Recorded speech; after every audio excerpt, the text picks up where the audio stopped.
Salut, bienvenue pour cette nouvelle vidéo. Et aujourd'hui, on va essayer de régler le problème suite au changement de l'actuateur de ralenti. Et donc la voiture, lorsque j'accélérais, avait des gros trous à l'accélération. Je vous remets un petit extrait.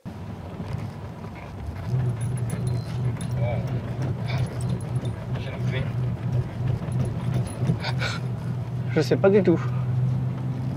Voilà, et donc merci pour les pistes que j'ai pu avoir sur les groupes Facebook ainsi que sur les commentaires YouTube.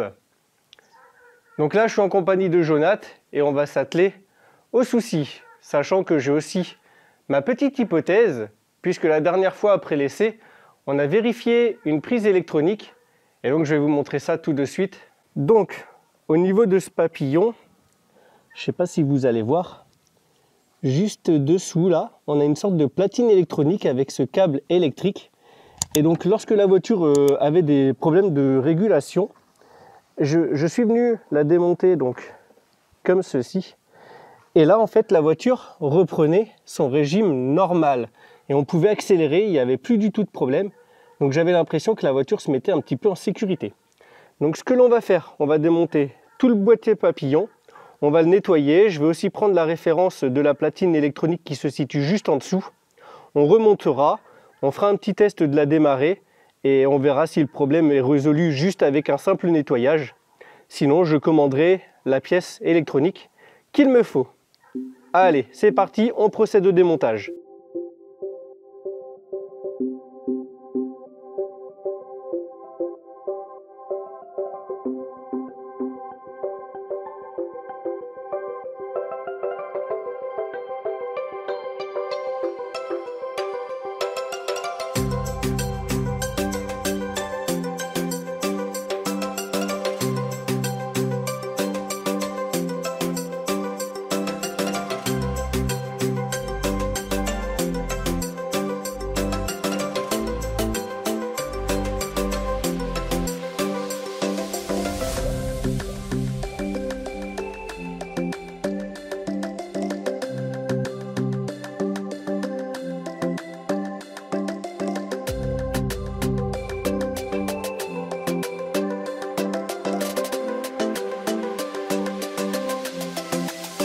Bon, comme vous pouvez le voir, la pièce est démontée, donc on peut voir l'intérieur qui est vraiment très sale.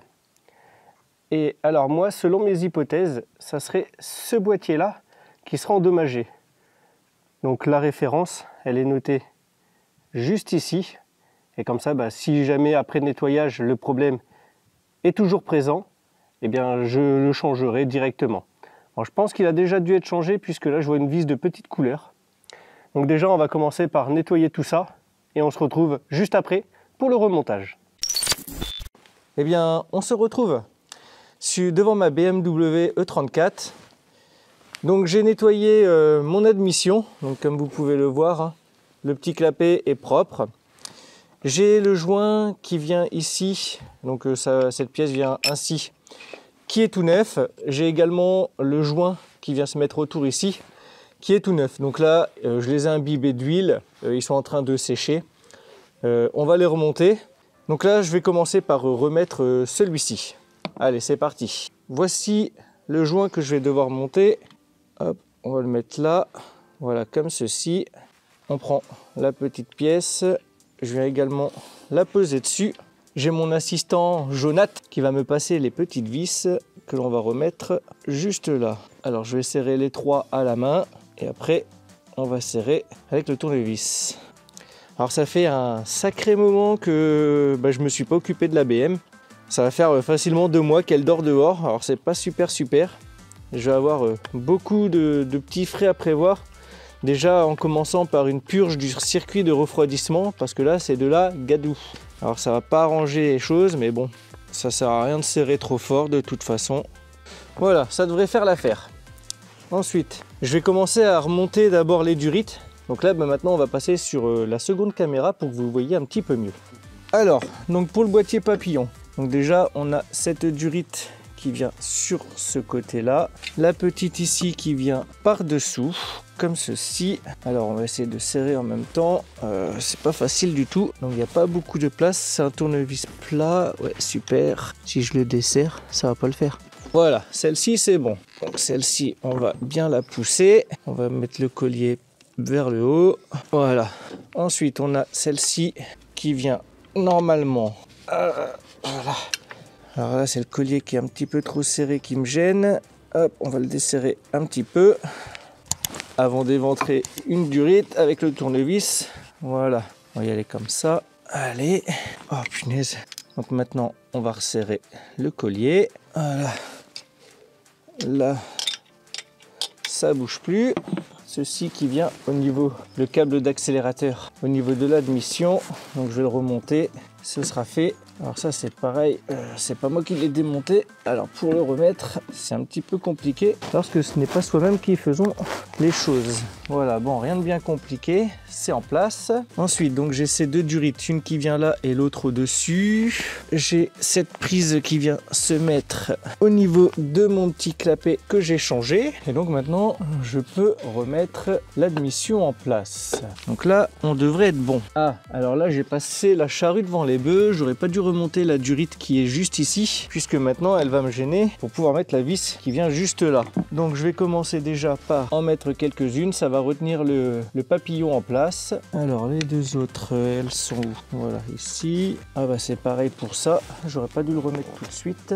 Bon ça va, ça s'enlève plutôt facilement. Alors comme j'ai perdu un petit écrou comme ça, je vais peut-être récupérer celui-ci parce que je vais mettre un écrou rondelle à la place, donc j'aurai plus de facilité que si c'était en dessous. Voilà, on va y aller comme ça. Voilà, on est sur du 10, parfait. Si ça veut bien l'engager, ça serait formidable. Je vois pas grand chose.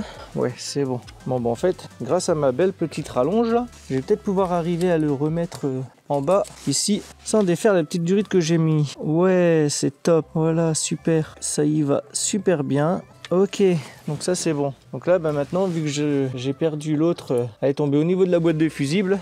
Voilà, on va remonter ça comme ça en attendant, et puis lorsque j'aurai la possibilité de pouvoir avec un aimant récupérer cet écrou, eh bien je viendrai le remettre en place correctement.